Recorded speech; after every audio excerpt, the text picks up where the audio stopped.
بسم اللہ الرحمن الرحیم۔ السلام علیکم۔ اسلام فل میں آپ سب کو خوش آمدید کہتے ہیں۔ ہماری آج کی ویڈیو اسلام فل کی تمام ویڈیوز میں سے ایک اہم ترین ویڈیو ہے۔ مسئلہ باغ فدق کے بارے میں حضرت ابوبکر صدیق رضی اللہ تعالیٰ عنہ کا کردار اور حضرت سیدہ کائنات کا مطالبہ، اس حوالے سے یہ ویڈیو ہے، اور اس کے آخر میں بھی کچھ گزارشات پیش کی جائیں گے۔ تو یہ ہماری انتہائی اہم ویڈیو ہے، ہمارے ناظرین بڑی توجہ سے دیکھیں۔ تو چلیے چلتے ہیں اس موضوع کی طرف۔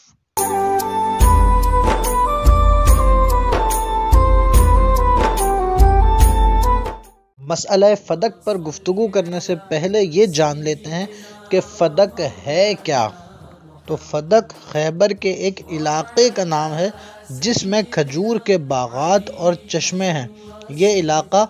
کفار نے بغیر لڑائی کے مسلمانوں کے حوالے کر دیا تھا، اسی لیے اس کو مال فے کہتے ہیں۔ مال فے اس جگہ کو کہتے ہیں جو کفار مسلمانوں کو بغیر لڑائی کے دے دیں، اور جو لڑائی کرنے کے بعد مال حاصل ہو اس کو مال غنیمت کہتے ہیں۔ تو یہ فدق ایک باغ تھا جس کو کافروں نے مسلمانوں کی روب سے، دبدبے سے، بغیر کسی لڑائی کے سرنڈر کر کے مسلمانوں کو ہبہ کر دیا تھا، اور یہ باغ فدق حضور اکرم صلی اللہ علیہ وسلم کی ملکیت میں آیا تھا۔ اس سے حضور اکرم صلی اللہ علیہ وسلم اپنے اہل و عیال کا خرچہ، اپنی ازواج مطہرات کا خرچہ فرماتے تھے۔ اسی طرح اس کو حضور اکرم صلی اللہ علیہ وسلم مہمان نوازی میں اس کے مال کو خرچ کرتے تھے۔ کوئی جنگی ساز و سامان لینا ہو اس میں بھی اس کو خرچ کیا جاتا تھا۔ دیگر بادشاہ وغیرہ اور ان کے سفیر وغیرہ جو حضور سے ملاقات کے لیے آتے تھے، ان کی مہمان نوازی، ان کے رہنے سہنے کے انتظامات میں بھی اس باغ فدق کے مال کو خرچ کیا جاتا تھا۔ تو یہ وہ باغ فدق تھا جس کا معاملہ حضور اکرم صلی اللہ علیہ وسلم کے وصال ظاہری کے بعد زیر بحث آیا، اور انتہائی خوش اسلوبی سے یہ واقعہ حل بھی ہو گیا، مگر بدقسمتی اور محرومی کے بعد میں آنے والے لوگوں نے، بعد میں آنے والے فتنہ پرور لوگوں نے اس واقعے کو معاذ اللہ ثم معاذ اللہ صحابہ اور اہل بیت کے درمیان اختلاف کا ذریعہ بنایا، اور آج تک یہ بات زیر بحث کی ہوئی ہے۔ تو اب دیکھیں ہمارے ناظرین کہ یہ باغ فدق کا معاملہ ہوا کیا اور زیر بحث کس طرح آیا۔ ہمارے ناظرین ذرا غور سے دیکھیں کہ یہ معاملہ ہوا کیا۔ یہ معاملہ اس طرح سے ہوا کہ جب رسول اللہ صلی اللہ علیہ وسلم کا وصال ظاہری ہوا، آپ صلی اللہ علیہ وسلم قبر مبارک میں تشریف لے گئے، تو دین کے کئی ایسے مسائل درپیش ہوئے کہ جس میں امت بڑی سوچ و فکر میں پڑ گئی کہ اب اس مسئلے کا ہوگا کیا اور کیا جائے گا۔ جس میں سب سے بڑا مسئلہ خلافت تھا کہ کس طرح سے اب خلیفہ نومینیٹ کیا جائے اور کس کو خلیفہ بنایا جائے۔ تو اس وقت تمام صحابہ اکرام کا متفقہ فیصلہ یہ ہوا کہ سیدنا صدیق اکبر رضی اللہ تعالیٰ عنہ کو حضور کا جانشین اور خلیفہ بنایا جائے۔ حضرت سیدنا صدیق اکبر رضی اللہ تعالیٰ عنہ جب خلیفہ وقت بن گئے تو پھر یہ مسئلہ زیر بحث آیا۔ حضور اکرم صلی اللہ علیہ وسلم کی اہل بیت میں سے کچھ مبارک اشخاص، جن میں سب سے افضل نام سیدہ کائنات سیدہ فاطمہ الزہرا رضی اللہ تعالی عنہا کا ہے، وہ حضرت عباس، حضرت علی اور حضور اکرم صلی اللہ علیہ وسلم کی ازواج مطہرات، انہوں نے یہ سوچا کہ اب جب مسئلہ خلافت حل ہو گیا ہے تو اب حضور اکرم صلی اللہ علیہ وسلم کا جو مال تھا، جو مال وراثت تھا، اس کا اب کیا کیا جائے اور وہ ہمیں کس طرح سے ملے گا۔ ہمارے ناظرین اب یہ بات بڑی توجہ سے سنیں کہ اس کا فیصلہ ہوا کیا۔ تو یہی بات کہ یہ مال وراثت رسول اللہ صلی اللہ علیہ وسلم کا کس طرح سے تقسیم ہوگا، یہی بات حضرت سیدہ کائنات سیدہ فاطمہ الزہرا رضی اللہ تعالی عنہا لے کر خلیفہ وقت حضرت سیدنا صدیق اکبر رضی اللہ تعالی عنہ کے پاس آئیں، اور فرمایا کہ اللہ تعالیٰ نے رسول اللہ صلی اللہ علیہ وسلم کو مال فے یعنی باغ فدق عطا فرمایا تھا، اس کو اب آپ بطور خلیفہ اس مال کو بطور میراث تقسیم فرمائیں۔ جب سیدہ کائنات حضرت فاطمہ الزہرا رضی اللہ تعالی عنہ نے حضرت ابوبکر صدیق سے یہ فرمایا تو سیدنا صدیق اکبر رضی اللہ تعالی عنہ جو کہ حضور اکرم صلی اللہ علیہ وسلم کے ہمیشہ کے ساتھی، حضور اکرم صلی اللہ علیہ وسلم کے ساتھ غار میں بھی رہے، حضور اکرم صلی اللہ علیہ وسلم کے ساتھ ہجرت میں بھی رہے، حضور اکرم صلی اللہ علیہ وسلم کے ساتھ مدینہ منورہ میں بھی رہے، حضور اکرم صلی اللہ علیہ وسلم کے ساتھ اب قبر مبارک میں بھی تشریف فرما ہے، یعنی ہر وقت کا سیدنا صدیق اکبر رضی اللہ تعالی عنہ کا حضور اکرم صلی اللہ علیہ وسلم کے ساتھ جو ساتھ تھا، اس ساتھ کی وجہ یہ تھی کہ حضور کو سیدنا صدیق اکبر سے بڑی محبت تھی۔ اب ظاہر سی بات ہے، ایک فطری تقاضا ہے کہ ایک بندہ اگر کسی دوسرے بندے کے ساتھ ہمیشہ رہے، بہت زیادہ رہے، تو اس کی کتنی ایسی باتیں ہوں گی کہ وہ شخص جانتا ہوگا جو دوسرے کے ساتھ رہے۔ اسی طرح سے جب سیدہ کائنات نے یہ مال وراثت کا مطالبہ حضرت سیدنا صدیق اکبر سے فرمایا تو حضور اکرم صلی اللہ علیہ وسلم کا فرمان حضرت ابوبکر صدیق رضی اللہ تعالی عنہ نے سیدہ کائنات کو سنایا۔ چنانچہ سیدنا صدیق اکبر رضی اللہ تعالی عنہ نے سیدہ کائنات سیدہ فاطمہ الزہرا رضی اللہ تعالی عنہ سے فرمایا کہ آپ کے بابا جان رسول اللہ صلی اللہ علیہ وسلم نے یہ فرمایا تھا کہ لا نورث ما ترکنا فہو صدقۃ،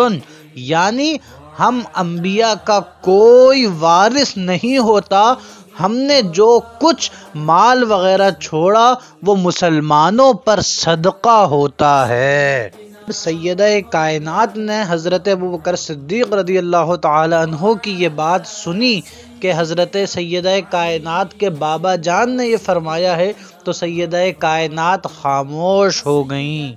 تو ہمارے ناظرین دیکھا آپ نے، یہ تھا وہ مسئلہ فدق، مگر اس کو بیس بنا کر پھر لوگوں نے اور بدعقیدہ لوگوں نے، گمراہ لوگوں نے اتنی بحث کی، معاذ اللہ صحابہ کرام کو برا بھلا کہنا شروع کر دیا، اہل بیت اطہار کو طعنے دینا شروع کر دیے۔ حالانکہ یہ واقعہ جب واقعی رونما ہوا، جس وقت کی یہ بات ہے، تب تو بغیر اختلاف کے بڑی خوش اسلوبی سے حل ہو گیا تھا، اور اگر سیدنا صدیق اکبر رضی اللہ تعالی عنہ نے حضور اکرم صلی اللہ علیہ وسلم کی جو حدیث سنائی تو اس میں بتائیے حضرت ابوبکر صدیق رضی اللہ تعالی عنہ نے معاذ اللہ کون سا ظلم کیا، بلکہ انہوں نے تو حضور اکرم صلی اللہ علیہ وسلم کا ارشاد سنایا۔ اور پھر دیکھیے کہ سیدنا صدیق اکبر رضی اللہ تعالی عنہ نے اس مال کا یعنی اس باغ فدق سے حاصل ہونے والی آمدنی کا کیا کیا۔ چنانچہ سنن ابو داؤد کی حدیث نمبر 2972 2972 حدیث پاک کہ حضور اکرم صلی اللہ علیہ وسلم کے ظاہری وصال کے بعد جب سیدنا صدیق اکبر رضی اللہ تعالی عنہ خلافت پر فائز ہوئے تو آپ نے بھی باغ فدق سے حاصل ہونے والی آمدنی کو انہی مصارف میں خرچ کیا جن میں خود حضور اکرم صلی اللہ علیہ وسلم کیا کرتے تھے، یعنی حضور اکرم صلی اللہ علیہ وسلم کی طرح سیدنا صدیق اکبر رضی اللہ تعالی عنہ نے بھی باغ فدق سے حاصل ہونے والی آمدنی حضور کی ازواج مطہرات پر، حضور کے اہل بیت پر اور جن جن مصارف میں حضور خرچ کرتے تھے وہیں خرچ کی۔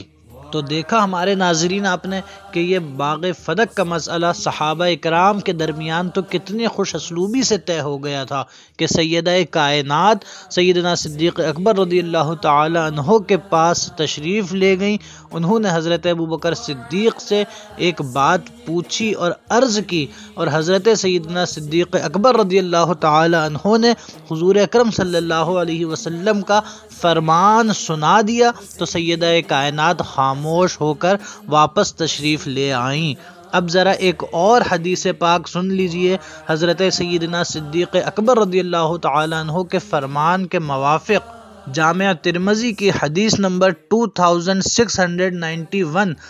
کہ رسول اللہ صلی اللہ علیہ وسلم نے فرمایا، ان الانبیاء لم یورثوا دینارا ولا درہما ورثوا العلم فمن اخذہ اخذ بحظ، یعنی حضور اکرم صلی اللہ علیہ وسلم نے فرمایا کہ انبیاء اکرام وراثت میں درہم و دینار اور مال نہیں چھوڑتے، بلکہ وہ علم چھوڑتے ہیں۔ جس نے علم حاصل کر لیا انہوں نے حضور کی وراثت سے پورا حصہ پا لیا۔ تو ہمارے ناظرین و سامعین، آپ نے دیکھا کہ یہ مسئلہ باغ فدق کا، اس میں حضرت سیدنا صدیق اکبر رضی اللہ تعالی عنہ بھی حق پر تھے، اور سیدہ کائنات سیدہ فاطمۃ الزہرا رضی اللہ تعالی عنہا بھی حق پر تھیں۔ اس واقعے میں کوئی نقطے برابر بھی ایسی بات نہیں کہ جس کو بنیاد بنا کر معاذ اللہ کوئی حضرت سیدنا صدیق اکبر پر اعتراض کرے، اور نہ ہی معاذ اللہ کوئی سیدہ کائنات سیدہ فاطمۃ الزہرا رضی اللہ تعالی عنہا پر اعتراض کرے، بلکہ یہ واقعہ تو صحابہ کرام کے آپسی محبت کا ہے اور حضور پر فنا ہونے کا ہے کہ حضرت سیدہ کائنات کا معاملہ دیکھیں کہ انہوں نے حضرت صدیق کی بات مان کر توقف فرما کر خاموشی سے تشریف لے گئیں، کوئی بحث و مباحثہ نہیں کیا۔ اور اسی طرح سیدنا صدیق اکبر رضی اللہ تعالی عنہ کا معاملہ دیکھیں کہ انہوں نے وہ مال خرچ وہیں کیا جہاں حضور خرچ کرتے تھے، مگر حضور کا حکم بھی آگے رکھا اور حضور کے حکم کے مطابق ہی فیصلہ کیا۔ اور ہمارے ناظرین یہ انتہائی توجہ سے سنیں، انتہائی اہم ترین بات یہ ہے کہ جو بھی اس طرح آپس میں صحابہ اکرام کے یا اہل بیت اطہار کے اختلافات بیان کرتے ہیں، وہ لوگوں کا عقیدہ، ان لوگوں کی سوچ اللہ تعالیٰ کے قرآن کے خلاف ہے۔ دیکھیں قرآن مجید میں سورہ فتح کی آیت نمبر 29 میں اللہ تعالیٰ نے کیا فرمایا ہے۔ بسم اللہ الرحمن الرحیم، محمد الرسول اللہ والذین معہ اشداء علی الکفار رحماء بینہم، یعنی اللہ تعالی حضور اکرم صلی اللہ علیہ وسلم کی عظمت بیان کرتے ہوئے ارشاد فرماتا ہے کہ محمد وہ جو اللہ کے رسول ہیں، وہ معہ اور جو ان کے ساتھ ہیں وہ کافروں پر بڑے سخت ہیں، رحماء بینہم آپس میں تو بڑے رحم دل ہیں۔ تو ہمارے ناظرین اللہ کے اس فرمان کے ساتھ رہیں اور اللہ ہی کے فرمان کو مضبوطی سے تھامے رکھیں کہ جو صحابہ کرام کی آپس میں رحم دلی کی باتیں ہیں، آپس میں محبت کی باتیں ہیں، آپس میں ایک دوسرے پر جان نثاری کی باتیں ہیں، انہی پر عقیدہ رکھیں، انہی کو تھامے رکھیں، انہی کو سچا سمجھیں۔ اور جو بھی کوئی صحابہ کرام کے آپسی اختلافات کی بات کرے یا ان کے لڑائی جھگڑوں کی بات کرے یا معاذ اللہ ایک دوسرے پہ طعن و تنقید کی بات کرے، اس کی باتوں کو قرآن کی آیت سے آپ بالکل رد کر دیں اور اپنا عقیدہ اتنا صاف ستھرا بنائیں کہ جو اللہ کو بھی قبول ہو، اللہ کے رسول کو بھی قبول ہو، جس میں نہ صحابہ کی گستاخی ہو، نہ اہل بیت اطہار کی گستاخی ہو، بلکہ اللہ کا قرآن مجید تھامیں، حضور کا دامن رحمت تھامیں، صحابہ کرام اور اہل بیت کی محبت تھامیں کہ اسی میں کامیابی اور دونوں جہاں کی نجات ہے۔ السلام علیکم ورحمۃ اللہ۔